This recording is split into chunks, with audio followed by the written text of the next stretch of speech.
Good afternoon, everybody. Happy sort of snow slush day. My pleasure to welcome you to the Winter 2025 Entrepreneurship Speakers Series, and I welcome everybody on Zoom as well as the hardy souls in the room. Great turnout, actually, for a snow day. So thank you for being here.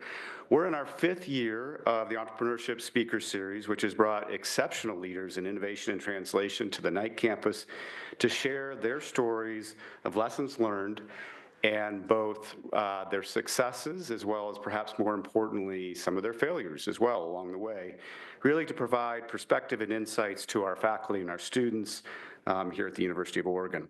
Today we're excited to carry forward our commitment to fostering an entrepreneurial culture, one that stretches beyond traditional academic boundaries and empowers our community to turn groundbreaking discoveries into positive, tangible outcomes. This series reflects a cornerstone value of the Knight campus to fast-track scientific discoveries into innovations that will have an important impact on our society. It also exemplifies our belief that the intersection of science and entrepreneurship is where breakthroughs happen and get translated into practice. And it challenges us to think differently, to be fearless in the face of potential failure, and to reimagine how research can drive change. Today, it's our honor to host a very distinguished speaker who embodies these values and has made significant contributions at the interface of science, innovation, and entrepreneurship. To introduce our speaker, I'd like to welcome Professor Danielle Benoit, the Laurie Loque Chair of the Department of Bioengineering, and also a tremendous model of these values.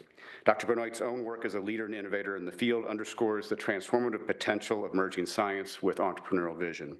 So please join me in welcoming Professor Benoit to the podium. Thank you. Thank you, Bob.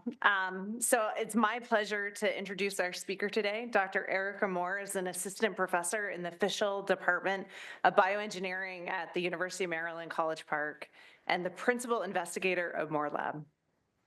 She has a PhD in biomedical engineering from Duke University and an undergraduate degree from Johns Hopkins University.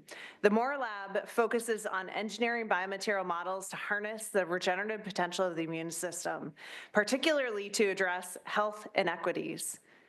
The mission of the Moore Lab is to develop innovative solutions that reduce health disparities with research in areas such as modeling vasculitis and lupus, investigating age-related changes in macrophage function, and exploring how extracellular matrix signaling affects immune responses. Dr. Moore's influence extends far beyond her lab and classroom. As a co-founder of Black and BME, she works to create a more inclusive and supportive academic environment for Black trainees and faculty in biomedical engineering. In 2024, Dr. Moore was also selected as a TED Fellow and gave a powerful TED Talk on the intersection of innovation and inclusion in biomedical research. She also co-chaired the NSF Elevate Her conference, an initiative dedicated to advancing research in women's health and promoting equity in STEM. And it also involved our very own Marian Heterarchi as an invited speaker. Dr. Moore's groundbreaking work has earned her numerous accolades, including the NSF Career Award, the 3M Non-Tenured Faculty Award not once but twice, and recognition as part of Forbes 30 Under 30 in healthcare. And as if all of that isn't enough, Dr. Moore is also an entrepreneur and advocate for financial literacy, and part of the reason that she's here with us today. She founded Moore Wealth Incorporated, a nonprofit focused on providing students with the tools and knowledge they need to achieve long-term financial success. Her remarkable combination of research excellence and entrepreneurial leadership has positioned her as a leading voice in both scientific entrepreneurial leadership, both scientific innovation and social change. Today, Dr. Moore will share with us how entrepreneurship and research can come together to create innovative solutions that tackle both scientific challenges and societal needs, and therefore is a perfect fit for the Knight Campus Entrepreneurship Speaker Series. Let's welcome Dr. Moore for an extended seminar this afternoon, after which point we'll open up with an opportunity for question and answers from the audience. Erika.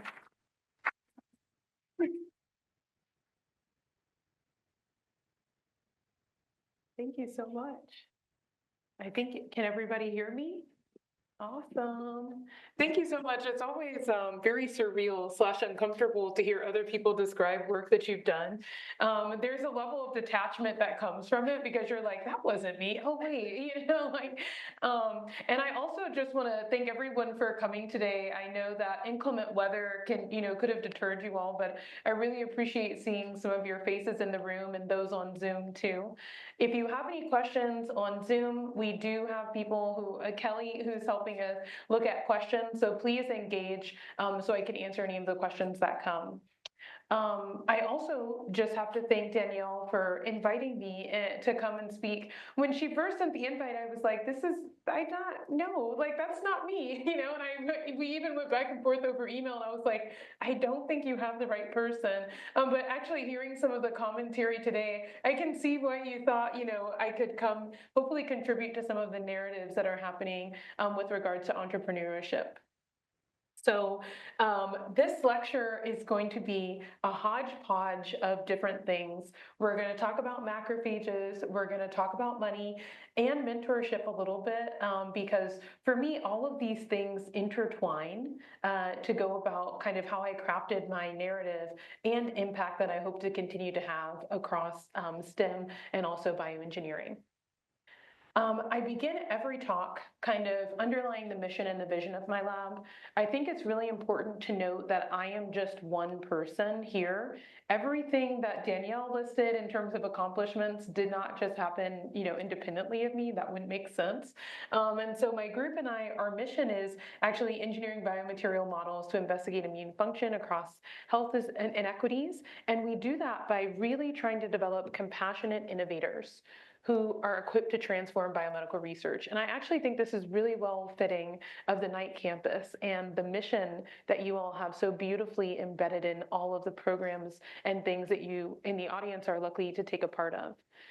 Additionally, I have to acknowledge, just because we might run out of time, I tend to talk long, my collaborators, my students, funders, and alumni who make this dream possible. And then I'll transition a little bit. Today is going to look a little different from a typical lecture because I'm going to take you through, turn back. I'm going to take you through this journey where basically you might be asking yourself, how does a nonprofit fit into this work that this person does, right? And so I'm going to provide hopefully a journey in context, in financial strain, and in advocacy. And the goal today for me is actually to inspire you to consider impact that you can have, right? It can be in your science. It can also look in a lot of different ways. As educated individuals, we have the power to transform our society. And so hopefully we can appreciate that today. So before I dive deeper into who I am, I have to provide context. I love the word context because it kind of gives you a foundation of where you connect, like who allowed you to be who you are, right? So I am one of 5 children. I'm the middle child. I love being the middle child, actually. Any middle children in the room?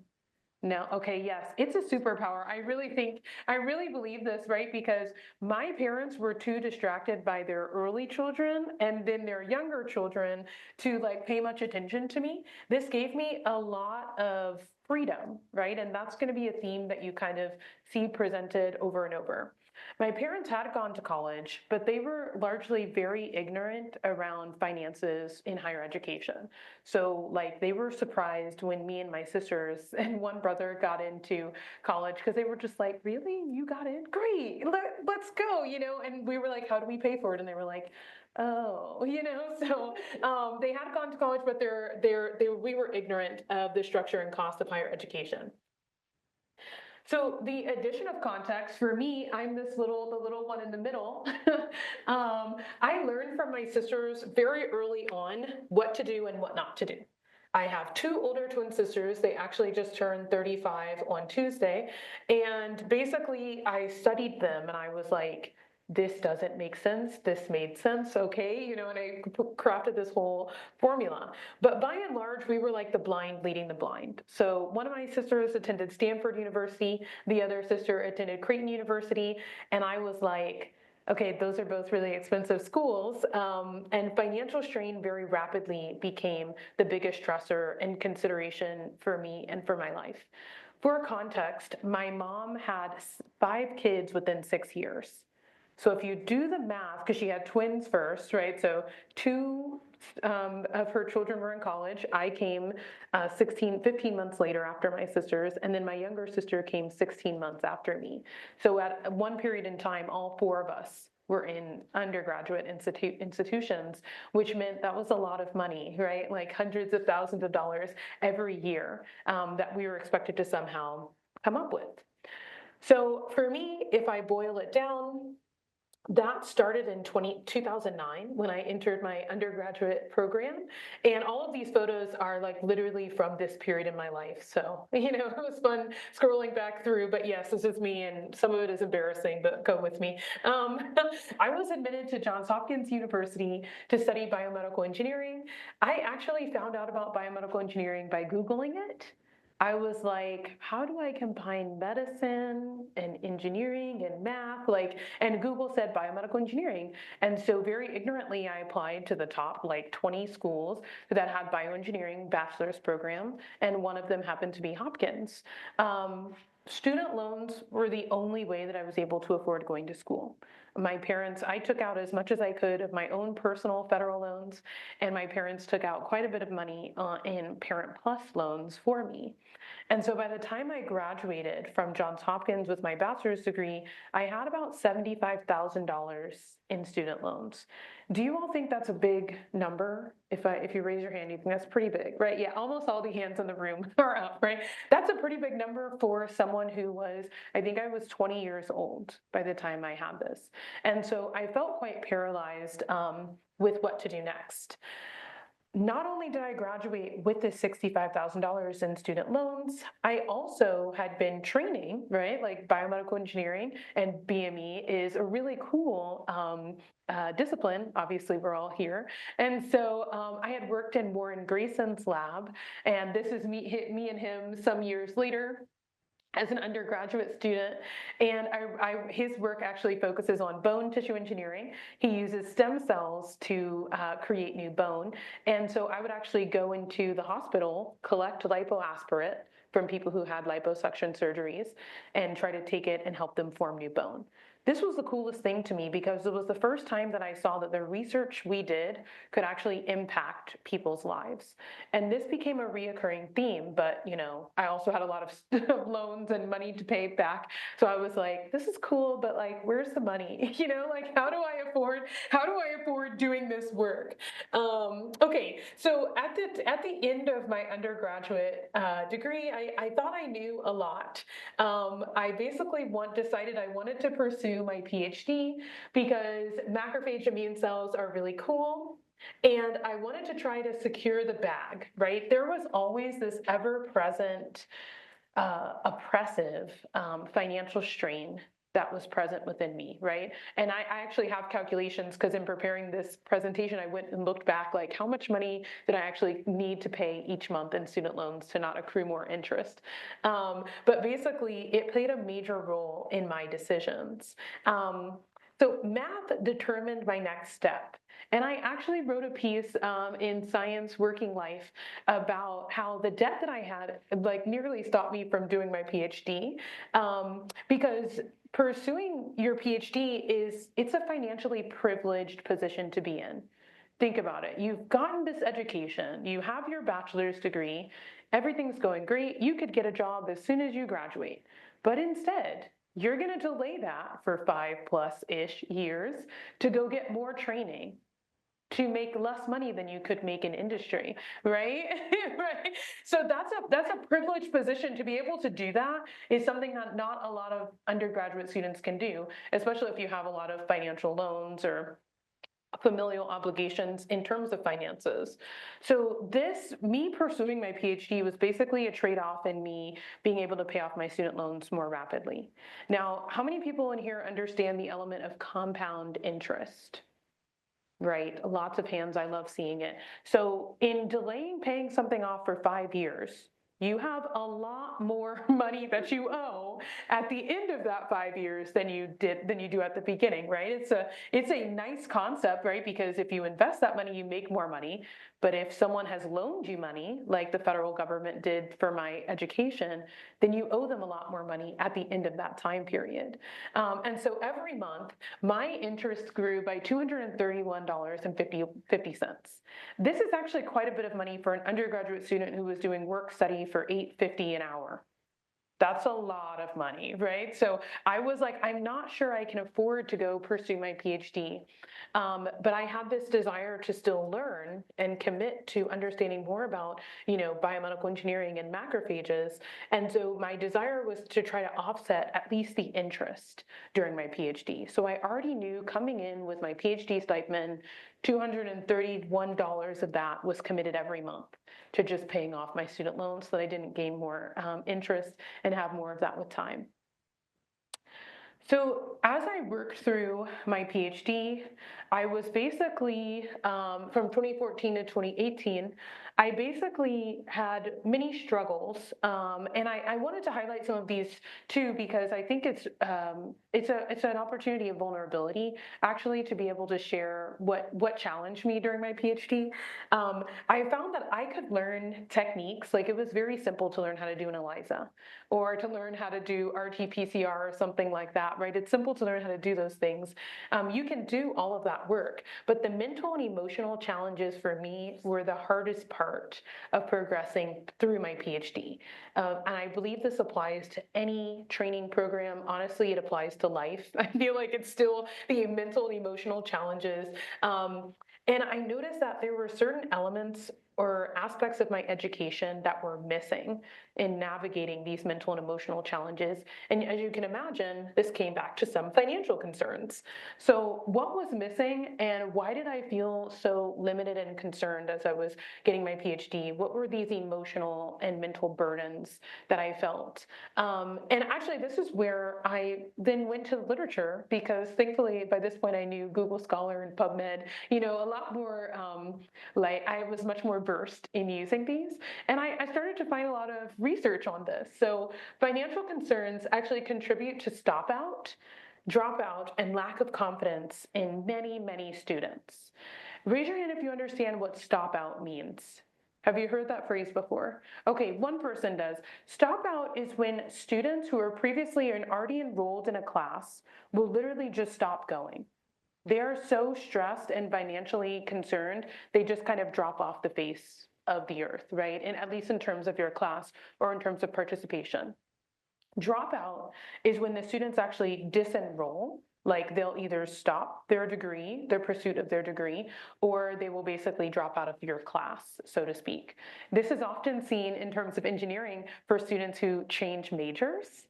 This is an element of dropout, right? So engineering is really challenging. I already have all of these financial strains and concerns. Let me just go with an easier major where I'll for sure be able to graduate because I won't have, these really hard classes. I don't have to pass thermo, et cetera, right? And so you can just make this transition and it's easier. This happened to so many of my friends when we started at Hopkins. So by the time we graduated, I was one of the only who still graduated with my engineering degree.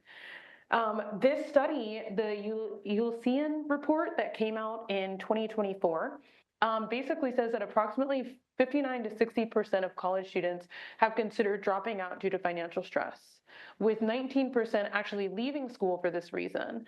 Financial uncertainty is identified as a leading cause of student attrition. This, I believe, even applies more in-depthly to those who are pursuing higher degrees beyond their bachelor's, right? So I mentioned the privilege of being able to pursue a PhD. That applies doubly so to pursuing a postdoc, right? Imagine you've sacrificed for 5+ years and you've been paid a PhD stipend, and then you're going to do it again for a postdoc. Even though you might have these loans, you might have familial consequences, or you might just have aspects of your life that you want to pursue, right? Those things cost money, so it's a privilege to be able to do this. This was actually very inspiring for me when I found this because I felt that I was not the only student who had felt this weight, who had felt the emotional burden or concern. So this is the same study. It's actually the most recent one. There are a few other ones that are like 2012s. But the national survey revealed that 59% of college students considered dropping out due to financial stress, and nearly 80% reported negative impact on mental health. The 80% is really critical here, right? Like for me, that was huge because I felt like I had walked those steps as I was going to argue with financial aid and then trying to study for my engineering exams and back and forth, right? And it really does erode your sense of confidence because if you can't even afford to go to school here and you get a bad grade, like it's much easier to just make the next logical step of I shouldn't be here, right? That's very normal. So I identified a critical need. Oops, sorry. This is actually my academic plug because for those of academics in the room who've written grants, they're always like, what's the need? What is your critical need and how are you going to solve that? I identified this critical need. I wasn't really 100% committed to solving it quite yet. So the critical need in grant writing is to identify a gap and try to work to fill it. That's what all of the research we're doing now, right? We're creating and innovating on things that don't exist yet. That's the point of what we're doing. And so I did a lot of self-education. I read The Simple Path to Wealth by J.L. Collins. I love books, so if people want book plugs, that's one that I highly recommend. He wrote this book for his 27-year-old daughter who literally did not want to know anything about finances. So it's a very approachable book to be like, okay, what do I need to get, from this? And I started reading up on debt repayment strategies. And my goal here was to liberate myself. I didn't want to have to spend the next 5 years paying that $231 for the rest of my life, like for the rest of my PhD, right? So I did a few strategies that if people have questions online or even in the audience, I can share those. I don't always recommend them because sometimes they introduce even more stress, but if people want to know, I'm happy to do so. And so this was me. I was basically like, freedom, there's a need. I don't want to feel emotionally and mentally burdened anymore. So I need to educate myself in personal finance. And then I was working on transitioning to my next stage. I wasn't necessarily here thinking about giving back to communities. I was more like, let me liberate myself and then I'm out of here, so I had committed to my PhD. I was focused on wrapping things up. I did an internship. I submitted papers. And as I told some of the graduate students at lunch, I was 100% industry. I was like, academia, no thanks, so that's where I was at in this stage. So I had done a lot of education and I felt more empowered, but there were some unplanned shifts that happened even as I was focusing on wrapping up. Thankfully, I think I'm grateful for these shifts because they have me here in front of you and I think I live a much better life. But I got incredibly burned out. I was super tired and I was in need of help. A lot of help, right? So I didn't really know what I wanted to do next. I just knew what I didn't want to do, which was academia. And then but I was so burned out. Have people ever experienced being burned out in the room? Right? When you're in this stage, it's very hard to feel a spark for anything. Right. So I was like looking at job opportunities and I was like, I don't care. Like everything that was offered to me, I was just like, none of this is important. I don't care about anything. That's why I needed help to kind of figure this out. And this help came in the form of a challenge. So one day after a horrible lab meeting, I was walking home and I had just been berated by my PI, rightly so. I think I was kind of phoning it in. And I called my sister and I was like, basically, I'm quitting everything. This sucks. I'm over it, And she was like, well, what are you going to do instead? And I was like, I don't know. Stop asking me questions. But this is my sister here with her family. And basically she was like, well, if you could do anything, like, what would you do? And I was like, you know what? I think I would start like a nonprofit trying to help students and educate them in some of the financial literacy that I've just learned for myself. Cause I'm like, I think it's a travesty that we don't have this. Like we learn cursive, but we don't learn. I mean, I learned cursive. I don't know if people still do. I don't know if people still do. I learned cursive, but like we don't learn like what the tax structure is. We don't learn like W-2 income versus 1099 income, right? Like those are things that I'm sure some of you in the room need to know, but we don't know those. So she basically threw the gauntlet down and was like, stop complaining. You have power. You have agency. You can do something if you want it. And I was just like, goodbye. I hung up on her, right? I didn't want to talk to her, but it was a recurring theme of having someone challenge me to think beyond what was just present into what was a possibility. And so that became really important. And so this actually led to the creation of More Wealth. And it took me some time. She threw this gauntlet down, I think in 2017. I founded More Wealth in 2019, in the fall of 2019. And because I was still thinking about it, I was, preparing my dissertation and trying to defend. So I clearly recognized some things that I had and some things that I didn't have as I created it. What I had was passion. I feel this to my very soul even today. I know that all students deserve education in personal finance. I know that. It's one of those unequivocal truths to me. I don't care what you do with that education, right? Like that's up to you. But I believe that everyone should know, okay, this is my check. These are the tools I can use to build the life I want to live with the money I earn.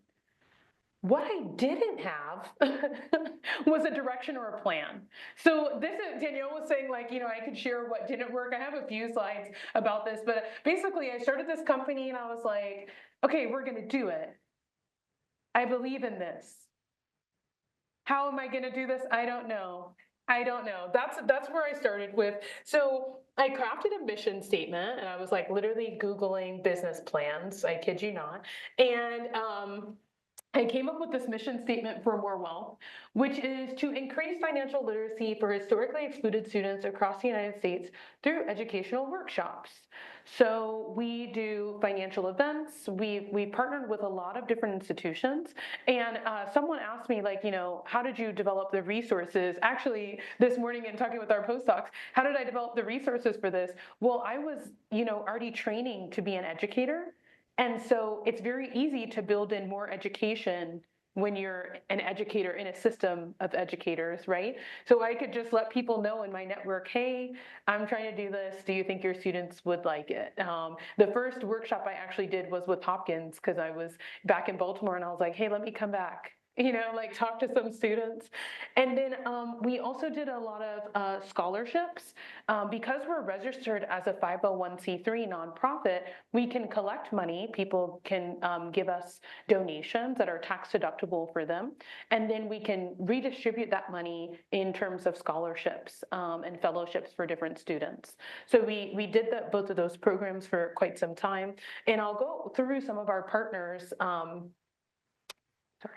Some of our partners, oops. Okay, I'll just go. Okay, great. So some of our partners now, we've done workshops at University of Nebraska, University of Washington. We actually did an amazing program with the Oakland Unified School District. They have this early literacy kings where they're training students who are still in their undergraduate to become teachers. And so I trained the future teachers on how to deliver personal finance workshops and other things for their students, right? So amplification, hopefully in that effect. NC State and then Johns Hopkins, like I said. We've also partnered, these are maybe 1/10 of the institutions that we've partnered with, but we've partnered with University of Michigan, a bunch of other student groups and clubs where I basically just come in and deliver content. We do this now in a variety of different ways. We partner with organizations to deliver workshops that are focused on action-based financial literacy for students. So by that, I mean, when I develop my content, I literally so I'll give you an example. I'm doing a really fun one at the end of this month, and it's with our Future of STEM scholars, which are all of students who attend historically Black colleges and universities and are majoring in chemistry and or chemistry associated majors. So chemical engineers, chemistry majors, et cetera. And I decided to name the workshop, They're Not Like Us. how to make your money better, right? So like I get to do this in very fun ways where I can immerse different elements of culture to make this specific for students. And all of the references will be Kendrick Lamar. That's it. Like that's it. I'm having so much fun putting those slides together. But it's really great because then I can like walk through scenarios of, say, internships. I'm like, you get an internship. What's your goal with the money you made, right? Do you have student loans or are you scholarship only? What are your goals after you graduate? We actually have a 5-pronged curriculum that I've developed that includes financial psychology, budgeting, navigating life transitions, credits, everything like that. So I do try to cover the basics and then give them tools to iterate beyond that. Last but not least, we also share our impact in the press. So I've written, this was one piece from CNBC. I've coordinated with like Forbes, Education. I used to be a writer for NBC and a few others that I've kind of tailored back, just being realistic with time. But that's how we kind of disseminate our message now. So knowing what I know now in the last 5 years, I think planning takes time and it's really critical for success. So actually, if I could go back in time to when I first thought about starting this nonprofit, I would think very differently about rollout. Like has anybody watched Schitt's Creek? And when the father was talking about rolling out for Bud's Hotel, he was like, the rollout is super important. And I'm like, yes, it is. It is super important. Pay attention to every detail because scale is tantamount to any business company, right? So for me, I am still the limiting factor for Morwell. I'm the only person who delivers the educational workshops, which means in addition to the other hats that I wear, which we'll talk a little bit about later, I'm the only person, right? So I probably would have trained people to join me, and then they could lead the workshops, and then build on more scaling into that. Recruiting people who can help you sustain your vision. Right now, this is me and my partner because he doesn't really have a choice. So he's here to help me. But basically, we did not have a lot of support. So even though I've been able to have this outreach, I always think about like, wow, this could have been so much bigger if I would have like paused to recruit people, maybe had a staff assistant and other people from the beginning, or even as I reach certain benchmarks. Right now, the demand for the workshops far exceeds what I can give, right? I just have way too much else on my plate and schedule all the time. And so having more people who could have done it would have been really helpful. It's something I'm working on now, but ideally. And then last but not least, being realistic with what you can accomplish. I think I set out very naively doing all of these things. I even tried like a social media, like this was one of our Instagram posts, and I was like, every Friday I'm gonna post on Instagram for more wealth, and I'm gonna email new clients, and I'm gonna do all of this stuff. That was completely unrealistic, completely. Right. So it kind of set me up to be limited. If I'm being honest, even as I continue this aspiration, I've had to pare down what I can do realistically and what I can sustain. So with that, I'll say more wealth exists to empower students in financial literacy. Some of our current partners are the Future of STEM Scholars. This is an abbreviation for FOSSE. This was created out of the American Institute for Chemical Engineers, AICHE, and they kind of designated this money to support students at HBCUs. So every year I get to go and partner and see these cool students and deliver this educational workshop. I partner with the University of Michigan too, and then at the University of Maryland, UMD, we have a T34 grant, and a part of our professional development training includes me delivering personal finance workshops to the students, which they love because we can apply it to some of the math classes that they're in. So with that, I will pause and just see if there are any questions on more wealth in general.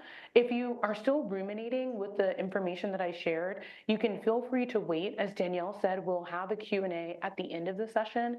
I just wanted to give a little cleanser before I switch gears and talk more about science. Any questions? Yes. Just expand a little bit on, financial literacy. Where do you start? At what level? what's kind of a little more color to the concept? Oh, yeah. Okay. So the question is there a little bit more color? Can I provide a little bit more color to the concept around financial literacy? So the definition of financial literacy is our ability to be literate and knowledgeable in concepts and topics around personal finances. And so this, for the students, usually entails, do you know how to set and establish a budget? Actually, let me take a step back. Do you know and appreciate how you think about money? That's why I start with financial psychology. So a lot of students don't actually know the framing that they have around thinking about money. Some of us are like, I just ignore it and, I'll exist and I'll pay for it. Or some people are very anxious, right? Some people are passive. And so we actually have quizzes and we have them talk about like their first memories of money and other things. So that's financial psychology. Do they understand how they think and engage with money? Then we progress to budgeting. Do you budget your money? Do you have any type of structure that you apply to your money? Is that okay? Or do you desire to apply a structure, right? Like some students, they don't, their income is cyclical, right? Especially if you're an undergraduate student, you work, study, and then you make do with that money. Your parents still support you largely, right? So there's not a tremendous need for budgeting for them right now, but we set up introductions into what budgeting can look like, what framing works best for them. We then move into debt and debt utilization. Do they have credit cards? Do they have student loans, right? Like, and we go through all of this in the workshop so that they can basically make little plans. Some of the students don't know that they have debt. And that's always concerning to me because I'm like, you do need to know this, right? There was actually a study in 2017 that was like 25% of undergraduate students don't fully understand their financial aid plan because of how it's presented and communicated to them in terms of a package instead of part loan, part grant or subsidy, right? So we go through that and I actually show them how to check it in multiple different companies, whether it's from the federal government or other sources. And then we move into, if they're interested, debt repayment. This is typically shortened because I understand and appreciate debt repayment is not always an option for students where they're at, right? Like it really wasn't an option for me when I was in grad school. And I took some extraordinary measures to be able to make it an option, but it's normally not one, right? So we talk about the interest that accrues every month. Do they know that number? How do they find it? Could they apply some of their work study money to it? We also talk about emergency savings fund before they start applying that debt. And then after debt repayment, we move a little bit into credit utilization. I'm walking you through everything, right? So tell me when I'm saying too much. Credit utilization, so setting up credit cards, what good credit health looks like, what poor credit health looks like, and how that has future consequences. Some of the students will be like, I want to buy a big house. And I'm like, do you have a credit score? Do you know what your credit score is if you have one? And how do you begin to build that, right? What credit card companies are good versus bad, right? Which one should they be looking out for? And then beyond that, once we covered those bases, every student always wants to know about investing. It is the number one requested topic for all of these things. They love Bitcoin. They think they can, get it big. And I actually try to approach all conversations with investing with just fundamental knowledge. I am not a financial aid advisor, right? I don't have any ability to advise them. I just inform. It's just education. So I say, these are all the options to you. Most of them haven't really thought about other forms of investing. And I always encourage them to consider their risk tolerance and or emergency savings fund like budgeting, right? So referring back to some of that other stuff. When we cover all of this, I also do introduce the idea of retirement in these classes. So we talk a little bit about how will you know when you're ready to retire, right? Most people don't know that number. I love knowing the number. I'm like, I love tracking my net worth. We talk about net worth and other things with them. And then last but not least, we talk about navigating life transitions. So these are particularly for my seniors who are getting job offers and don't know what a 401k is. They don't know if 4% matching is good.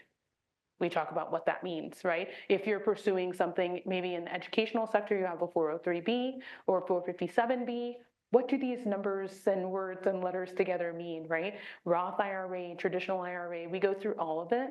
If they have follow-up questions, we talk about it. I also try to distill it into action steps for them and also be very intentional about what breadth of topics are covered in each workshop. So for example, with our FOSSI scholars, we do this every year.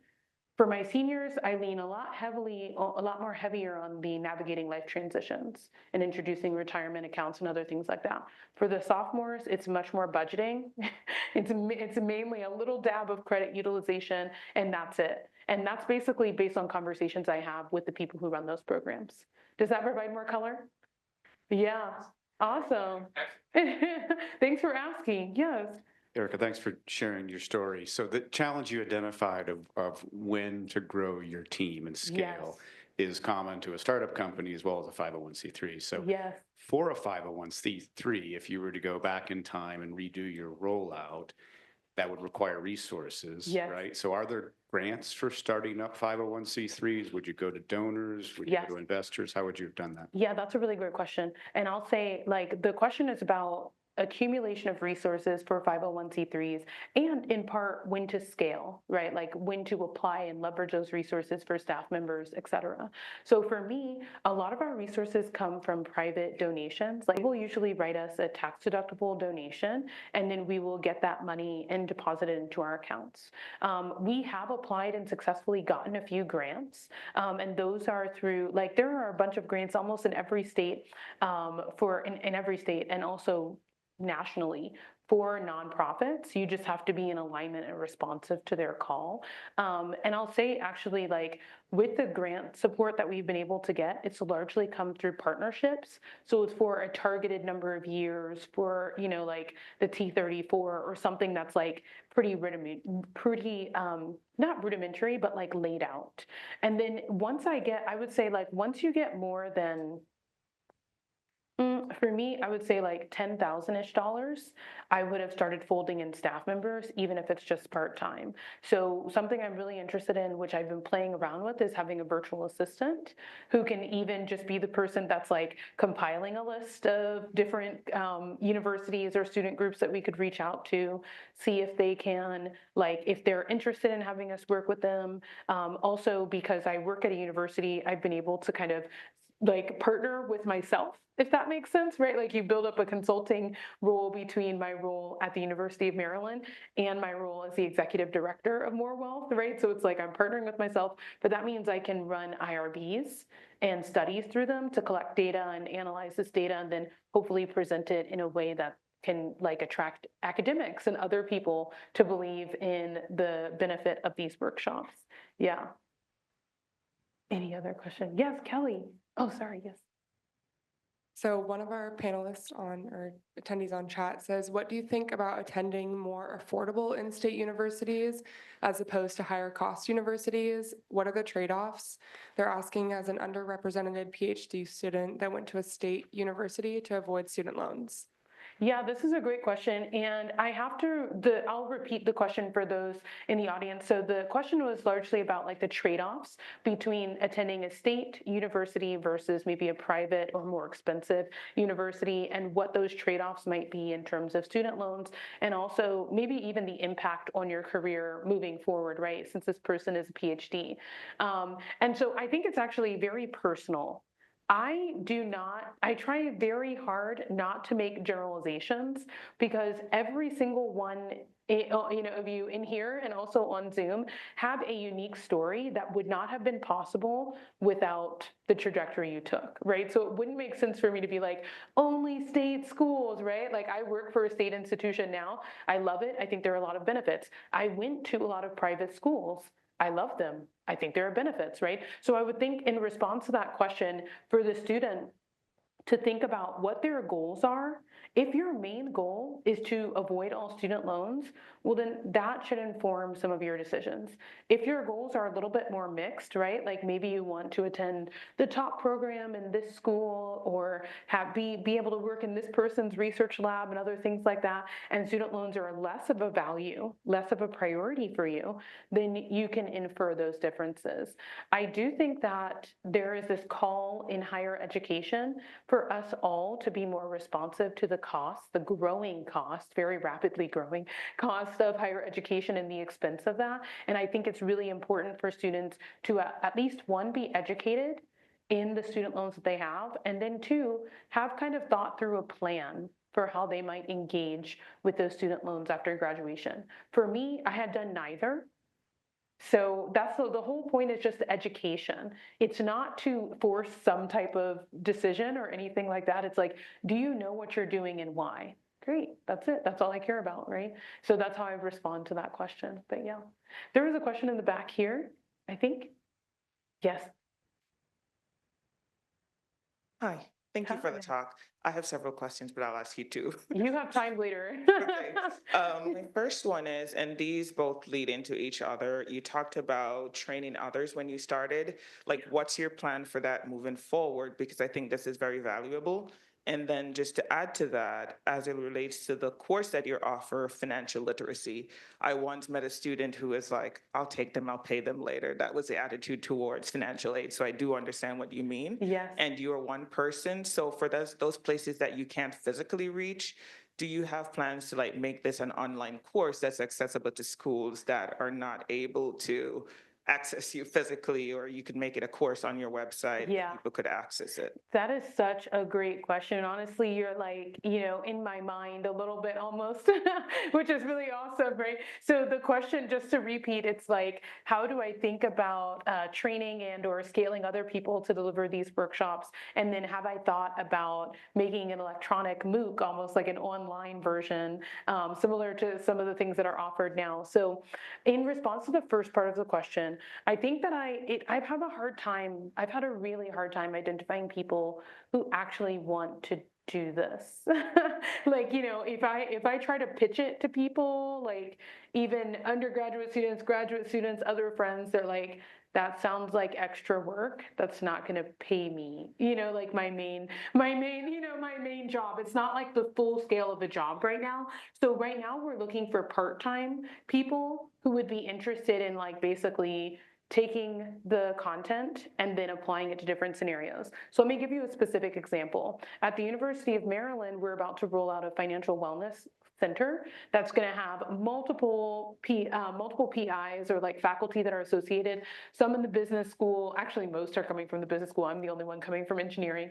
Some from arts and sciences, right, and other things. And we'll offer a conglomerate of courses and other things. Some will be transcribed electronically and offered electronically. Some will just stay like live on campus at UMD with the hope to proliferate them into other avenues or mediums later. But that's kind of one way that we're doing it now. What's great about that way is that we have student assistants who are actually really interested in this content, again, largely coming from the business school, and they are able to train as TAs in the course, and then they serve as like the lead mentor for other students who come under them. So that's one way we're already trying to build this hierarchy of like students who can do this. Again, it is still part-time. It's very one-off, like, hey, I can do this, or I can't do this now, and that's okay. I think it's just good to have more people involved. And then with regards to your second question about different mediums or like electronic form of this, is something we've actually applied for a few grants in. Right now, the field is somewhat, it's not saturated, but there is a low utilization rate for the information that is currently presented in the field. So let me give you another example. Khan Academy, how many people know and love Khan Academy? That's the reason why I know immunology right now. Khan Academy is amazing, right? It's an amazing resource. Do you know they have an entire personal finance section? They do.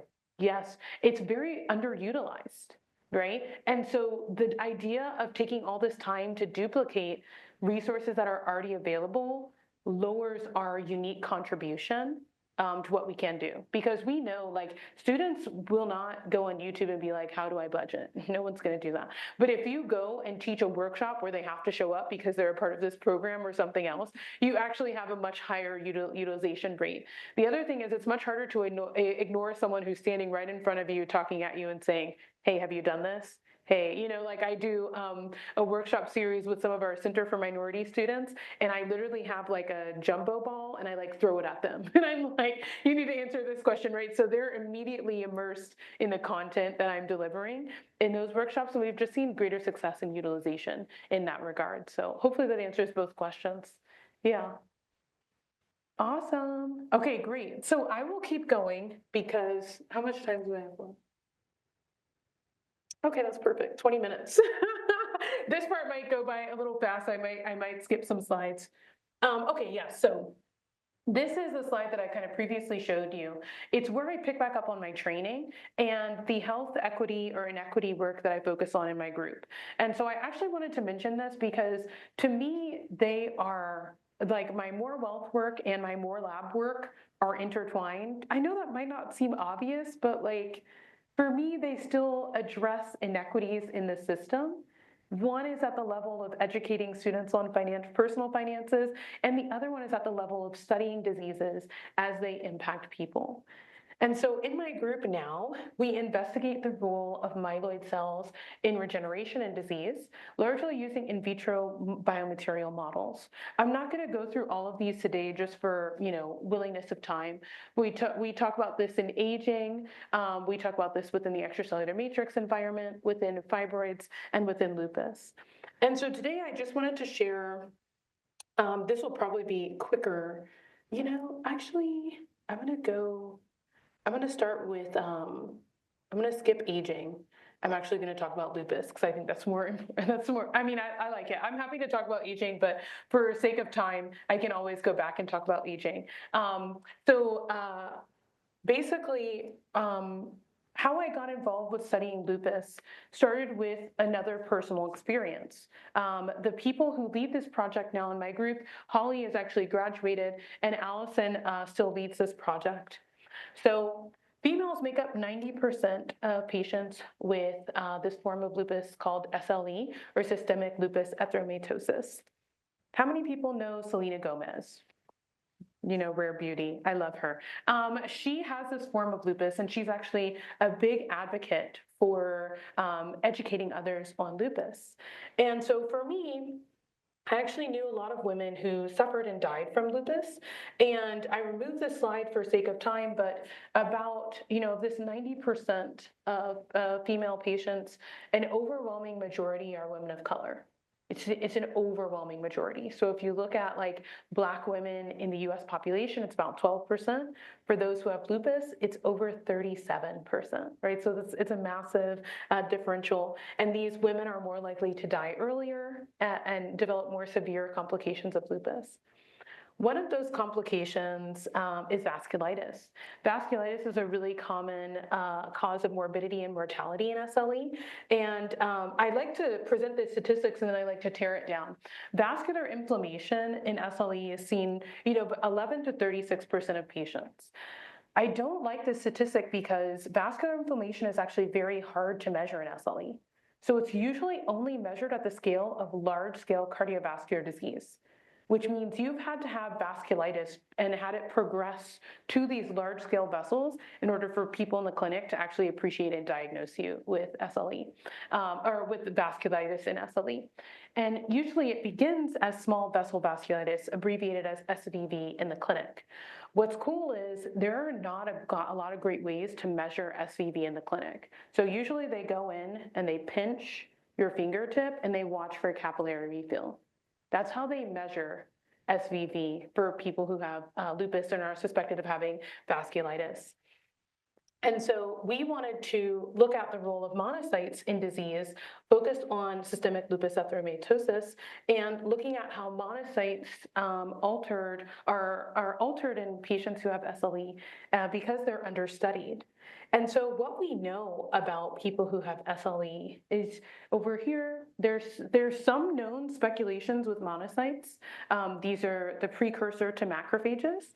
And we know that sometimes they contribute to SLE, but they're not really well characterized or studied.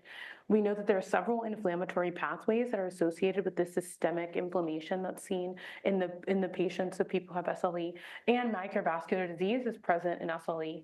But there are a laundry list of unanswered questions that we also have. And so what we tried to do was answer some of these questions in the work we currently do in lupus. Particularly, there are two questions we tried to answer. The first one is monocyte expression of genes and cell markers altered in SLE patients, which, yes, I know seems very rudimentary. There's really not a consensus or well-documented framework of how these monocytes are altered in SLE. The other reason why we wanted to do this is because, and this I showed more in the aging work, which I skipped, is we're really interested in understanding the connection and relationship between monocytes and endothelial cells in SLE. How do these monocytes contribute to some of the microvascular dysfunction that's seen? How does it affect segment connectivity? And so the first time, as we tried to answer this first question, we worked with a lot of our clinician collaborators to get patient samples. All of this work started after the pandemic. And so I always want to give a major shout out to our lupus patients who did donate because they didn't have to.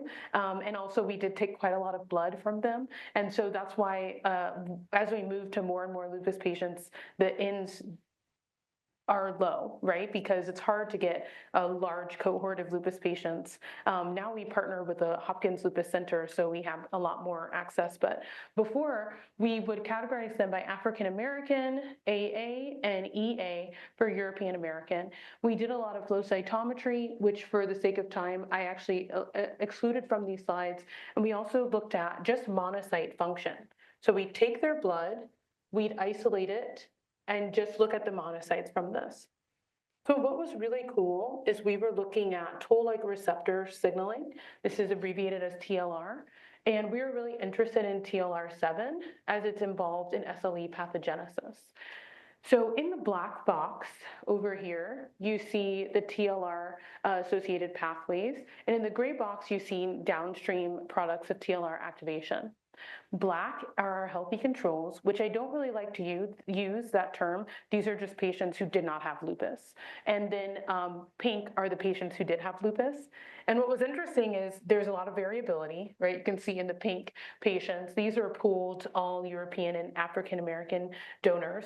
And but importantly, we saw like with TNF alpha, the transcription of TNF alpha is increased in monocytes from SLE patients, although no differences are seen in TLR signaling molecules. So even with this low N, we are excited to see these changes that are happening in downstream expression as a result of toll-like receptor signaling, as a result of disease as well. And then we took these same monocytes and applied them to understanding how these monocytes could affect vessel or endothelial connectivity. So here we have our healthy controls and our SLE patients, and basically the number of each one as well as technical replicates for each one, because we consider a single patient one biological replicate. We encapsulated them with the same endothelial cells and pericytes, but monocytes from different donors. We just wanted to see how these hydrogels formed and how the vessel structures differed based on disease. And so what we saw was that for our EA donors, our European American donors, SLE increased the number of junctions and endpoints of the endothelial segments. So these are our healthy controls, kind of in this first column, and the SLE donor in the second column, and then the skeletonized junctions and segments that we loaded via ImageJ. What we saw is the junctions per field of view was increased in our SLE donors, given this limited N and the power analysis at the bottom. We also looked at how monocytes from SLE patients could affect other metrics, right? And the power analysis I'm showing you all because some of these are just trends due to low N of our donors that we had at the time as we repeat and add more into this. So what was interesting is this kind of contrasted some of our hypotheses because SLE was actually increasing the number of junctions and endpoints for these microvessel segments, which means it's contributing to angiogenesis in a way that's actually beneficial potentially and or hyperactivated endothelial cell formation or vessel formation versus lower, right? And we're actually really interested in this because you do see overactive microvessel development in certain lupus patients and also depending on the drugs that they're on. So if people have questions on like what drugs these patients were on, I'm happy to talk about that as well. But this was our first attempt at developing a preclinical model to assess SLE myeloid cell influence on microvessel structure. And for us, this is really important because one, it's not really well known. It's not really assessed in the clinic. And two, the interactions between both of these cell types could have potential influence on even like vascular responses to injury and other forms like that.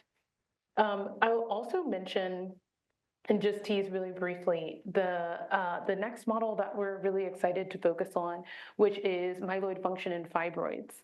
Can you raise your hand if you know someone who has uterine fibroids? Great. It's estimated that, like, I mean, I didn't include the statistic, but it's actually, I think I did.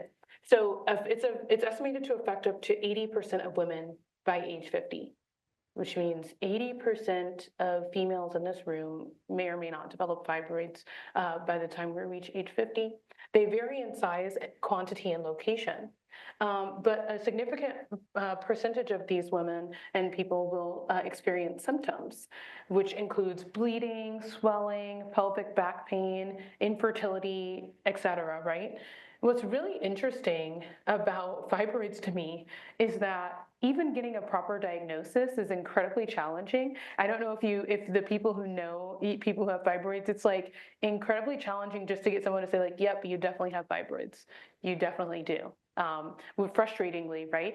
And then even when you have that diagnosis, most of the time you're just met with saying like, we'll just monitor them until it becomes a problem, and then we'll get surgery, right?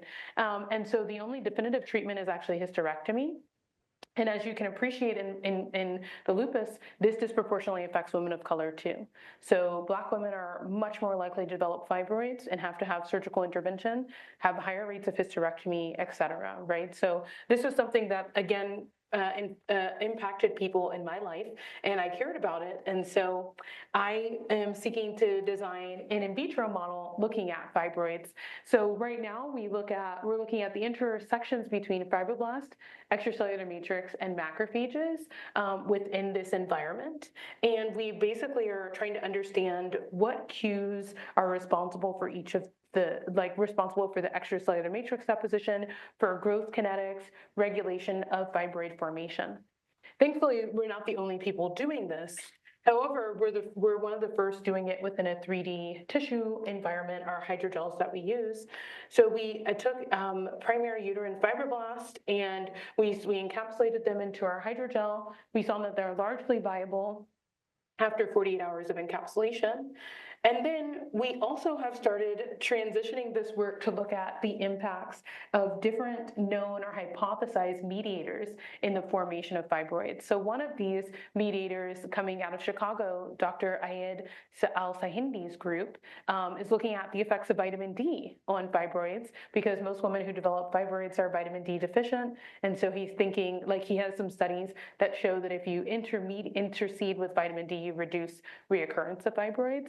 And so we've done a few screening tests of this. This is very preliminary, so my student literally got these images like last Friday. And so we're still trying to analyze the differences in the fibroblast response as we look at alpha SMEL, which is the pink, and CD90, the fibroblast marker in green, and then DAPI just for the cell nuclei in blue.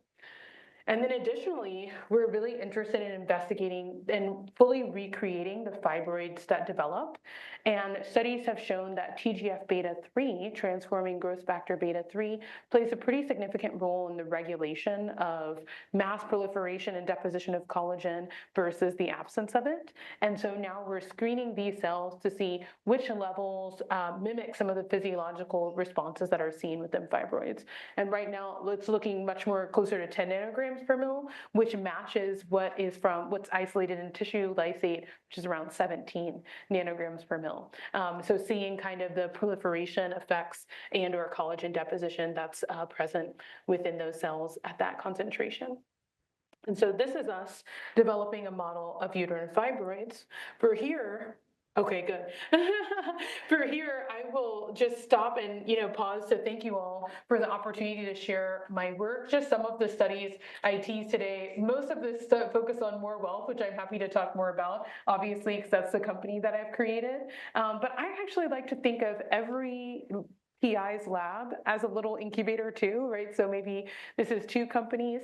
And if you're interested in any of the projects that I outlined, you can go to go.umd.edu/morelab, and that will take you directly to our research page. And then also the lab by me is forced to be on LinkedIn and Instagram if you want to follow along. We're always posting ridiculous things. And then finally, I'll just stop by thanking you all all for your attention, as well as continuing to acknowledge the students who literally champion and put up with me through all of this stuff. And I'll stop and thank you for your time and attention. Awesome. Oh, wonderful. Thank you so much, Erika. That was really awesome. So we're going to sit and ask for questions. So I'll let Okay. you do the first. I'll do this one. So I'm sure that there are lots. I have one right here. Yeah. Thank you so much. Such a lovely talk. So this kind of builds upon some of the discussion earlier around more wealth, and it's kind of a two-parter. Yeah.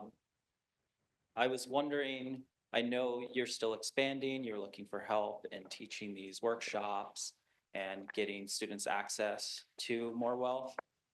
So the broader question is, what is your dream vision intern for this?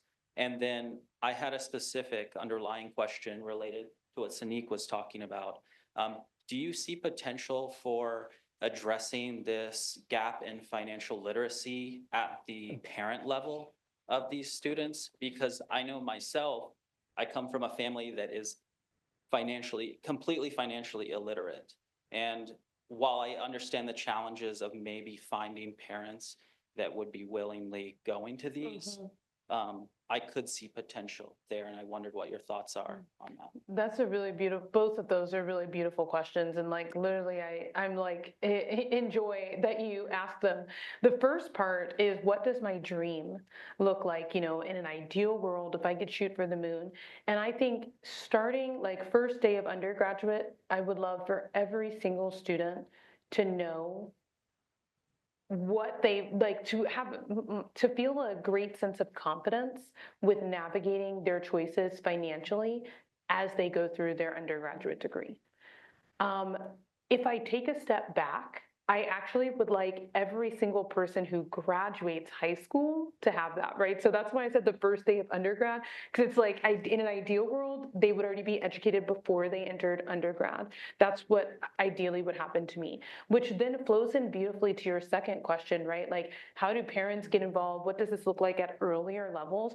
There are some really beautiful initiatives happening largely at the state level in terms of different legislations that have recently passed, where now financial literacy or personal finance courses are mandated before people can graduate with their with their high school diploma. And so I would love to see more of those. What has happened, there are like a few programs in DC and all over the world actually that are trying to partner with elementary school teachers, high school teachers, and try to integrate the curriculum into largely math classes is the focal point. And that's what I've seen thus far. And so I would love to partner with more of those institutions. Right now it's kind of challenging because intervention looks different across different, age groups. And so for parents right now, it's challenging because if parents don't feel, the studies have shown, if parents don't feel educated to help, they are largely more likely to eschew certain, like involvements and things like that. So actually there've been a few very cute, like, largely you see these in credit unions where they'll be like, open a bank account with mom, and you do those kind of resources and things like that. I've seen those work really well. I would love to see more of those.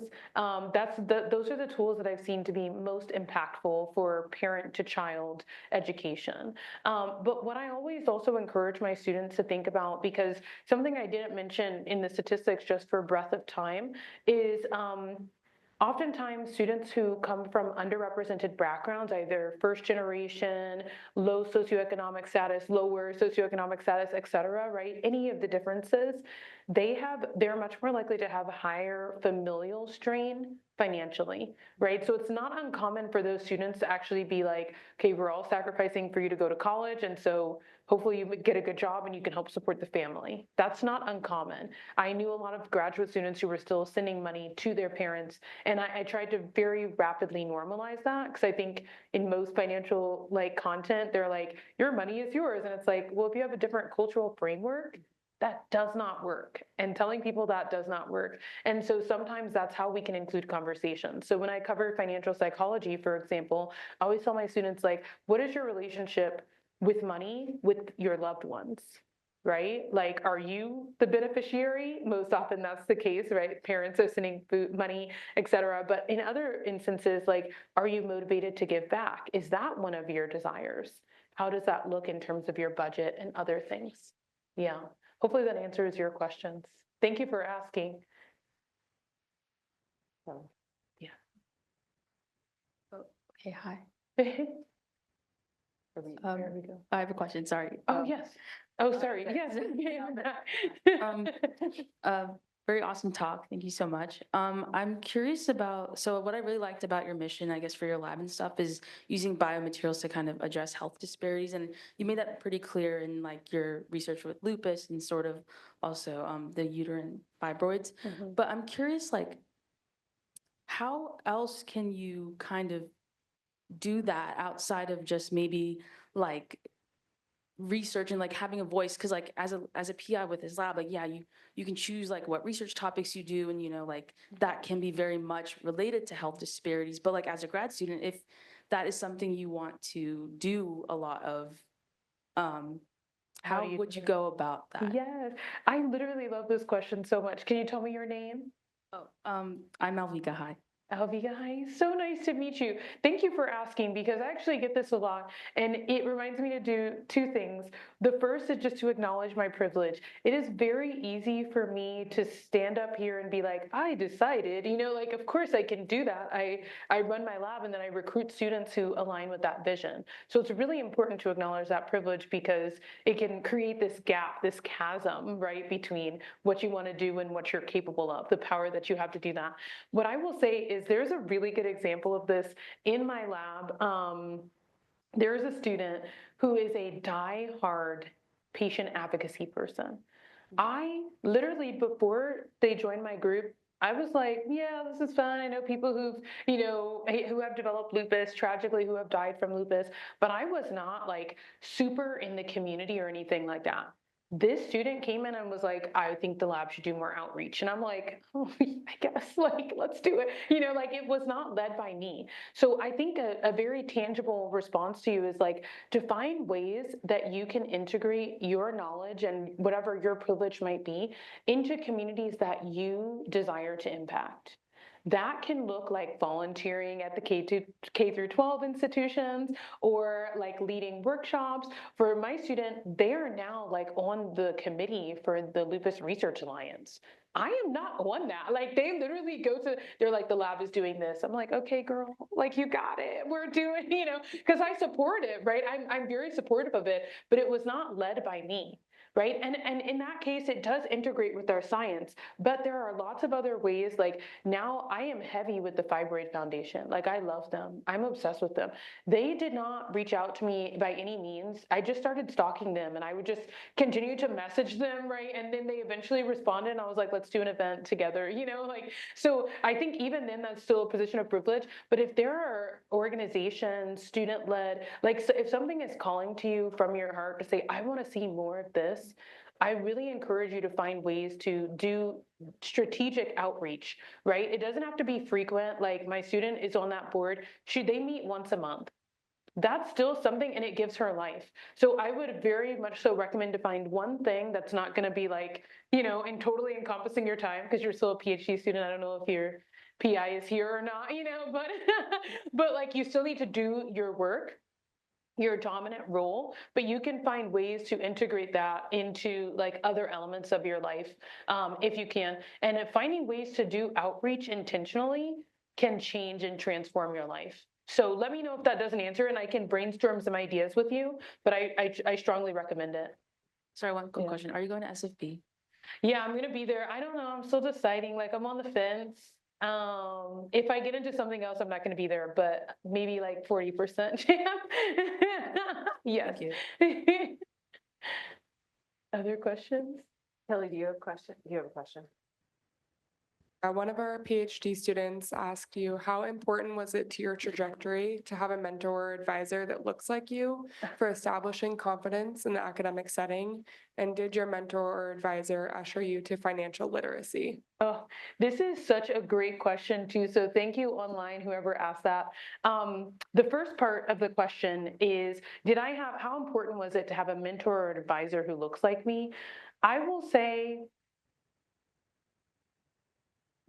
it's like somewhat important in the way that if you're making cookies, if you add you need vanilla, right? Like you need vanilla and it makes a huge difference whether or not your batch has vanilla or not. You know what I mean? Like if you have a batch of cookies without vanilla, it's like not as good. So it is a tangible impact, but it's not the deciding factor, right? And so the reason why I say that is because in response to this question, if you go with the myopic viewpoint of I can only work for advisors who look like me, you will be sorely disappointed in academia. One, there just aren't enough of us. I'm going to be very honest. And two, we're overtaxed.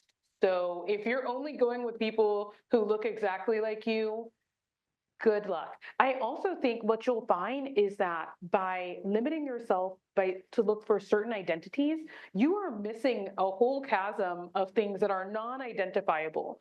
For example, my PhD advisor is a woman, right? So that's one aspect that we're similar, but she's not Black. She's tall, I'm sure. We have a lot of other identities that are disparate, but our personality match was like this. So I knew her, I was like, oh, she won't like that. She'll like this. I could almost go into her feet and see exactly how she might respond. So while it was important to have one identity, I actually think I would focus on maybe non-tangible identities like personality, like work-life balance or integration, like other things that are not as physical, but can really be, I think, more of an even determining factor in success for you as you go through your training, et cetera. And the second part of the question was, I forget.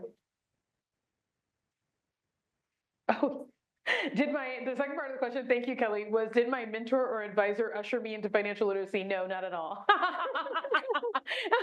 No, not at all, not at all. I remember talking to my grad advisor and I love her, bless her heart, but I would go and I'd be like, I'm really concerned with finances.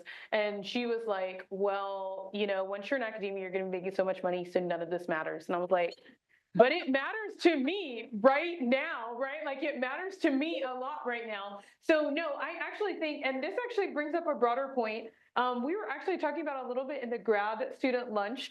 I don't think a lot of people would not have necessarily said, yes, Erika, it's a good idea for you to start a nonprofit. Definitely do that. In fact, it was kind of the opposite when I talked to a lot of academics. They were like, it's not a startup. You're not going to be making money. You're selling the patent in some way. Get over it, right? No one cares about that. And so I think actually positioning or tapering, I said this in the grad student lunch, but it's a salt bay. So everything, it's take it with a grain of salt. Because sometimes if it's too heavy, you're like, why did I add this much salt? If it's too light, you're like, I need a little bit more. So all of the advice you get from people, you can collect it, but then still use your intuition and your passion to drive you beyond the voices or beyond the naysayers sometimes. Yeah. Any other questions? Yes.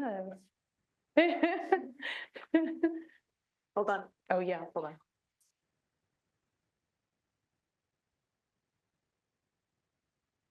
Okay. Yeah, that's fine. For your financial literacy, do you have a section that's geared towards international students? Because I know you talk about financial aid and all of that. That's not accessible to international Yes. students. So what does that look like for international students or this financial literacy? That's if you do. Yeah. And my other question is, you talk about when you started and now you're trying to scale, but you're the only one doing it.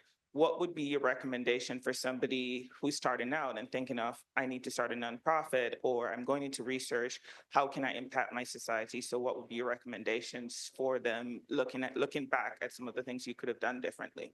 Yeah, this is two great questions. The first question is speaking to international students and how I incorporate their considerations and or concerns into the financial workshops. What's really interesting is like, this has come up largely through trial and error, through the questions that are asked in the workshops. And I've learned a lot, so I do include additional slides and content that are geared only for international students. And it's actually very interesting, like the most common place that it comes up is in retirement. So not necessarily in like funding your degree or anything like that, but it's like investments and things like that, how those structures look differently. And so we've looked a lot of like setting up a Roth IRA as an international student. How does that look, right? And so we cover that content there, and I actually have many conversations with international students from all over the world, just being like, yes, you can definitely do this, bring that, and then you can set up your Roth IRA is most of the time what the students are setting up. Sometimes it's a brokerage account, which have similar requirements and restrictions, but I do kind of provide that curriculum for them. Yeah, so it's a really great question. I love the consideration, right? That's the whole point, to be inclusive. And then the second question is, what would I do differently knowing that I need to scale? Actually, when I was planning, or when I meant to be planning is more like that, right? When I meant to be planning when I started this nonprofit, I actually would go back in time and think about, okay, what does success look like in year one? What does success look like in year two? And just looking at those things, say a requirement in year two would be to hire someone else. Delegation, you all know Shonda Rhimes, right? I love her. I did not like Scandal as much, but Grey's Anatomy, it's good. Bridgerton also. And so if you know Shonda Rhimes, right, she has this quote, and I was like, oh my God. She said, my rule for delegation is, can someone else do it? That's literally it. And I was like, wait, yes, like someone else could do it, right? So if you had that ruthless, like, question, that means a lot of stuff in your life would probably be delegated to other people. I don't have the resources quite yet of Shonda Rhimes, but I aspire, right? That's an aspiration. But basically what that means is, as you develop that framework for maybe year one, you're doing a lot of stuff. But develop or plan in mind to say, by year two, I'm delegating 80% of what I'm doing. I would actually go back and think about that framework. If you go with that intention, even as you set up in year one, you would be like, I need to be thinking about like how someone else would do this. How would I automate this? How would I instruct someone else to do this? Because I'm not doing this in here too, right? And I think it gets you in the mindset of scaling and or existing independently of an item or action. Yes, yes. So you're already planning for that in mind. Yeah, it's great. Yeah. Other questions?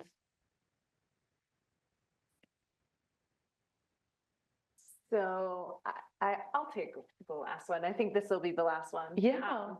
So your beautiful work in health disparities, and then also DEI is under attack. Yeah. So I'm wondering how you're handling that, and then advice for those of us also in similar situations. Yeah, that's a really great question, Danielle. It's like what to do when it's no longer popular or fun or even legal. I digress.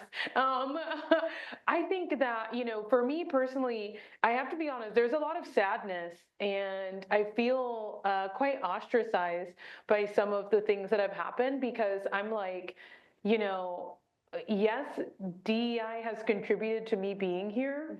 But that does not mean I'm undeserving of being here, right? Like, and I think of it also in terms of equity, right? We are very intentional in the mission that we use. Health inequities are not just health disparities. They're also the structure and the systems that persist and or create health disparities, right? So it's something we don't talk a lot about in terms of medicine, but there's also this whole infrastructure that makes it harder for certain people to get support. And so for me, I'm trying very intentionally and conscientiously to be careful about the framing that we use around DEI. That's a targeted approach that I do. I was talking to my dean about this, and he actually said, like, if you go into a room filled with people who have their PhDs and talk about why it's important to provide resources for first generation students, they don't always get that, right? Like they're maybe a little bit removed. Maybe that room is filled with all legacy students, right? So it's like the last 4 generations of their family have all gone to college. They cannot relate as much, right? So I actually think, and this is beautifully brought up in the strategic plan that you all have, but communication is where I'm focused on right now. People have weaponized DEI because of a lack of understanding around DEI, I feel, right? So people feel like maybe some people feel like it's undeserved spaces or whatever that people get. And so I'm actually trying to educate in the other way, saying like, these are deserved, but these people just haven't received the same structural support or education, right? Like if someone comes from a very rural background, they existing in a densely populated area of wealth that's usually a higher cost of living and all of these other things, they need different support and training to navigate this environment, to navigate the expenses. That is not a bad thing. We should want their voices in the room, I believe, right? So I really feel like it's on us, everyone in this room, all of us, right? If you have this level of education, I felt like this was beautifully represented in the pandemic too. Like people who don't have scientific literacy were just like, well, it's horrible, all of this stuff. It's like, if you understand what's happening, the onus is truly on us now to communicate that to people in a way that helps them understand it and hopefully feel less threatened. Even if they don't feel less threatened, if education is the only goal, that's our job as educators. It's kind of beautiful, right? The last thing I'll add is through my affiliation with TED, we talk about the power of communication all the time. And I actually think this is really important. If you can't communicate an idea or impact, no one will care. Like your ability to expand your influence is like here, right? So I always tell my students, like, if I don't understand what you're saying, like if a layman person, wherever, can't understand the impact of your research, then you don't have any impact to them. And I think the same framework of DEI. Yeah, great question. Awesome. Well, let's thank Erika again. Thank you.